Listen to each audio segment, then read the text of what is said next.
Ćao, ja sam Jasmina. Ja sam Damljan. A ja sam Ivan. Da li je svetlo sve što vidimo? Ili tu ima još nečeg skrivenog?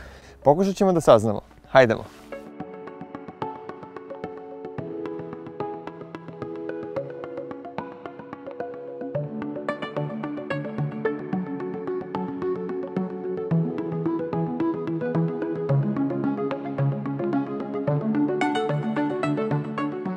A Damjane, šta je ovo? Pa vidiš, to je teleskop i to je uređaj koji astronomi koriste kako bi posmatrali noćno nebo. A da li on može da posmatra čitav svemir?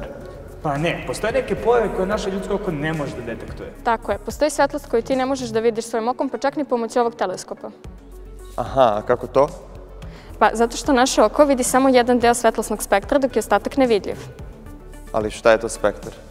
A da, spektar. Spektar predstavlja raspodelu svetlosti po bojama, a svakoj boji odgovara druga talasna dužina, jer svetlost je talas. A zašto mi baš vidimo te boje, a ne ove druge koje pominje Jasmina?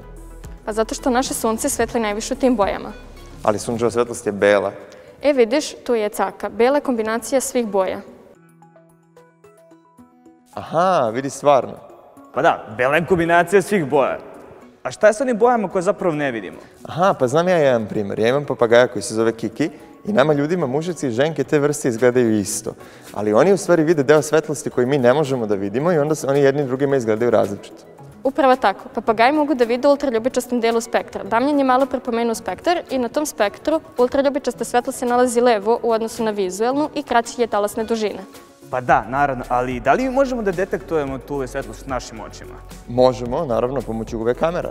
Što je talas duži, nama su potrebni veći teleskopi da bismo uspeli da snimimo to zračenje. Ček, ti meni hoćeš da kažeš da moj radio u kolima detektuje zapravo jako dugačku svetlost? Pa da, zapravo ti praviš onoliko velike detektore koliki su talasi koje ti želiš da posmatraš. Pa čekaj, ti meni hoćeš da kažeš da ovaj teleskop ovde detektuje radio talase? Teleskop zapravo služi samo da prikupi svetlost, a mi pomoću našeg oka ili neke kamere snimamo objekat. Aha, pa to je kao kod mog fotoaparata, gde moj objektiv, na primjer, ovde skuplja svetlost, a unutra je senzor koji tu svetlost detektuje. Tako je. Vidi kako to astronomi posmatraju. Vidite, na primjer, ovaj optički teleskop koji je opremljen filterima za posmatranje sunca. Slike sa njega izgledaju drugačije u različitim filterima. Sa druge strane imamo UV teleskope koji se nalaze u zemljenoj orbiti. Oni se nalaze u orbiti zato što UV zračenje ne prolazi kroz atmosferu. Još jedan sjajan primer je prikaz Mlečnog puta u različitim spektrima. Ovo je jako bitno za astronome jer možemo da proučavamo pojave koje ne bismo videli golim okom.